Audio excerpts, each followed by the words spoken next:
Of Swaraj में आप सबों का स्वागत है और मैं हूं संतोष सिंह। और आज हम टाइम्स ऑफ स्वराज में बात नीतीश की घेराबंदी की कर रहे हैं। जी हां, अब से थोड़ी देर पहले नीतीश के चहेते मंत्री अशोक चौधरी और चहेते पदाधिकारी कुमार रवि के खासम खास भवन निर्माण विभाग के मुख्य अभियंता तारनी दास के घर ईडी ने दस्तक दी है। जी हां, ये तारनी दास वही हैं जो भवन निर्माण विभाग के सबसे तेज तरार इंजीनियर माने जाते रहे। सेक्रेटरी और मंत्री कोई भी हो, हर किसी का ये चहेता रहा है।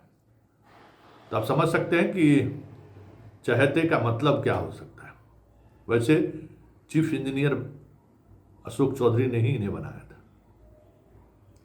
और ईडी का छापा, वो भी सरकार में रहते हुए, मंत्री भले बीजेपी का, और ऐसे मंत्रालय पर छापा जिसके सेक्रेटरी सीएम के भी सेक्रेटरी हैं।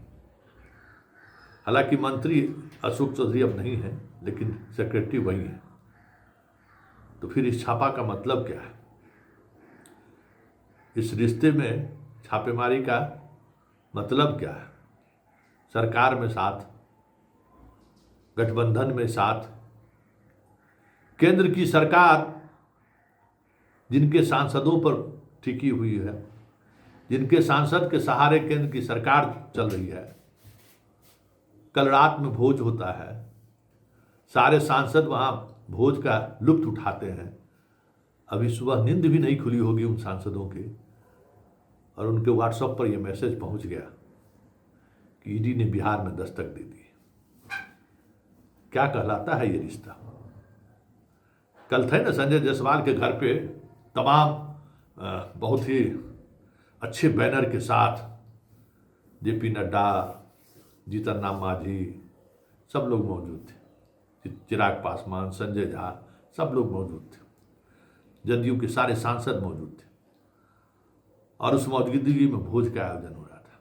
पता नहीं उस भोज में शामिल लोगों को ये पता भी होगा कि नहीं होगा कि सुबह उठते ही उनके व्हाट्सएप पर जो मैसेज आने वाला है, वो मैसेज हिलाने वाला हो सकता है। मतलब साफ है कि इस बार बीजेपी किसी भी तरीके का मौका नीतीश को देने को तैयार नहीं है। नीतीश तो साथ हैं ही। नीतीश हर वक्त कहते भी हैं कि हम आपके साथ हैं, हम अब छोड़ के नहीं जाएंगे। तो फिर इस छापेमारी का मतलब क्या है? हर किसी की जुबान पर यही चर्चा है कि भाई नीतीश ने तो कह ही दिया है। नीतीश ने तो अब बाएं दाएं झांकना भी बंद कर दिया है। अब तो सीधा मोदी शरणम गच्छामी वाली बात करते हैं, शाह शरणम गच्छामी की बात करते हैं। तो फिर इस छापेमारी का मतलब क्या है? क्योंकि इस छापेमारी का सीधा सीधा मतलब है सीएम के दरवाजे पर दस्तक देना। इस छापेमारी का सीधे सीधे मतलब है कि कुमार रवि की घेराबंदी करना। सीएमओ में पहले से जो तैनात अधिकारी हैं, उन पर तो वैसे भी सीबीआई और ईडी ने नकेल कस रखा है। कुमार रवि को सीएमओ में लाकर थोड़ा बैलेंस करने की उन्होंने कोशिश की कि जो सीधे उनके अंतःपुर में जो बीजेपी और केंद्र का जो प्रवेश हो गया था एक अधिकारी के माध्यम से, उसको कैसे चेक एंड बैलेंस करें। उसी चेक एंड बैलेंस में कुमार रवि को सीएम ने अपने पास बुलाया था। अब वो भी घेरे में है। अशोक चौधरी जी बहुत फुदक रहे थे। हालांकि वो तो उनकी बेटी लोजपा में हैं ही, अपने नीतीश के साथ हैं ही, मंत्री हैं ही, लेकिन बाएं दाएं नहीं करे। हालांकि वो बाएं दाएं करने वाले थे नहीं। उनकी इतनी औकात बीजेपी ने पता नहीं कुछ ज़्यादा ही माप लिया। सीट शेयरिंग में अशोक चौधरी की कुछ चलने वाली नहीं है। हाँ, ये बात जरूर है कि इस तरीके की छापेमारी के सहारे नीतीश को अकेले करने की कोशिश जरूर हो रही है। एकदम एकला कर दो नीतीश को। और जो सीट की शेयरिंग की जब बात होगी तो उनके मर्जी के खिलाफ मतलब बीजेपी के मर्जी के खिलाफ कोई बात ना हो, कोई रणनीति नहीं बने। इसलिए जितने भूजा भूजा पार्टी वाले लोग हैं उसको पूरी तरह से पहले ही घेर दो, चाहे वो अधिकारी हो चाहे नेता हो। अशोक चौधरी की पत्नी को लेकर पहले से ही घेराबंदी थी ही, और ये जो अभी तारनी दास जी के यहाँ जो छापेमारी हुई है उससे तो समझिए और घेराबंदी मजबूत ही हो गया। विजय चौधरी पहले से शिकंजे में हैं। साले के यहाँ जो संपत्ति का जो आंकड़ा आया है उस आंकड़े से कैसे वो मुख मोड़ सकते हैं। सबको पता है कि साला और जीजा के बीच क्या रिश्ता रहा और मंत्री रहते हुए साला कितना फला फूला है। तो वो भी पहले से घेराबंदी है ही, वहाँ पहले ही ईडी सीबीआई का दस्तक हो चुका है। ललन सिंह के चहेते के पास लगातार छापेमारी होती ही रही है, तो वो शिकंजा में है ही। बात संजय झा की है तो संजय झा तो बीजेपी से आए ही हैं, इसलिए हमें लगता है कि शाह को ज़्यादा मेहनत करने की जरूरत नहीं पड़ी है ही। कुछ और नेता हैं जिनका सीडी तैयार है ही।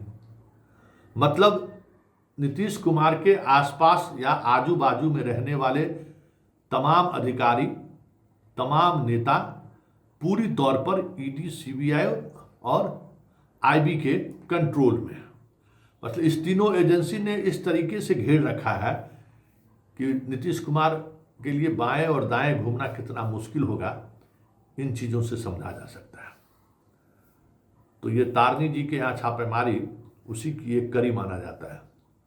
और हम अपने विद्वान मित्रों को कह दें, जो विद्वान मित्र लोग सुबह से चला रहे हैं, कि भवन निर्माण विभाग में कभी भी संजीव हंस नहीं रहा है। हमारे विद्वान मित्र हम ही से बहस करना शुरू कर देते हैं। कभी भवन निर्माण विभाग में नहीं रहे हैं और उस छापेमारी से इस छापेमारी को कोई मतलब नहीं है। उसके जेल जाने से इस तारनी दास के यहाँ छापेमारी का कोई मतलब नहीं है।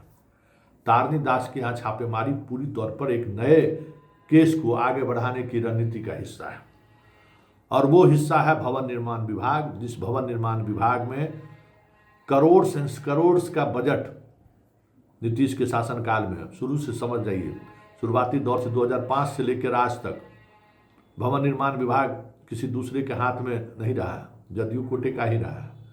चाहे सरकार किसी में भाजपा हो चाहे आरजेडी हो। देखिए एक और खास बात रहा, इसके विभाग के मंत्री जो भी रहे हों, सेक्रेटरी नीतीश के खासम खास रहे हैं। वर्षों तक चंचल कुमार इसके सेक्रेटरी रहे हैं, और फिर उनके जाने के बाद भी कुछ जो उनके खास अधिकारी थे वही उस विभाग के सेक्रेटरी रहे हैं। और रवि जी तो कितने दिनों से हैं, डबल चार्ज में रहे हैं, पटना कमिश्नरी के साथ साथ यहाँ के भी चार्ज में रहे हैं। अभी सेक्रेटरी हैं, फिर भी भवन निर्माण के सचिव हैं। मतलब भवन निर्माण विभाग सीएमओ का सबसे पसंदीदा विभाग है। उसके सहारे बिहार में जो डेवलपमेंट का जो कह सकते हैं छटा जो आपको देखने को मिलता है, भवन निर्माण की बड़ी भूमिका है। सड़क के बाद भवन निर्माण विभाग ही है। एक से एक सिग्नेचर बिल्डिंग बनाया गया है इनके शासनकाल में। तो वो सारे सिग्नेचर बिल्डिंग को लेकर जो चीज़ें चली आ रही हैं, जो चीज़ें चल रही हैं, कुछ तो बात होगी। वहाँ ईडी पहुँचना संकेत तो यही है ना कि अब नीतीश के चौखट पर पहुँच के दस्तक दो, मैं आप तक पहुँच चुका हूँ। अब देखिए आगे आगे होता है क्या, लेकिन इतना तय है कि इस बार बीजेपी नीतीश को बकसने के मूड में नहीं है। चारों तरफ से घेराबंदी करने का जो एक ब्लूप्रिंट है ना, वो ब्लूप्रिंट तैयार है, और उसके अनुसार जो उनके जो तोता है वो तोता कार्रवाई करते चले जा रहे हैं। अब देखना दिलचस्प होगा कि नीतीश कुमार जो दिखाते हैं कि या जो दिखता है कि मानसिक तौर पर कमज़ोर हो गया, क्या ये दिखाने के पीछे कुछ और बात तो नहीं है। चलिए देखते चलिए टाइम्स ऑफ स्वराज, बहुत सारी चीज़ें आपको देखने को मिलेंगी। और हम बार बार कहते हैं कि जो दिख रहा है ना वो अर्धसत्य है, जो नहीं दिख रहा है वो टाइम्स ऑफ स्वराज आपको समय समय पर दिखाता रहा है।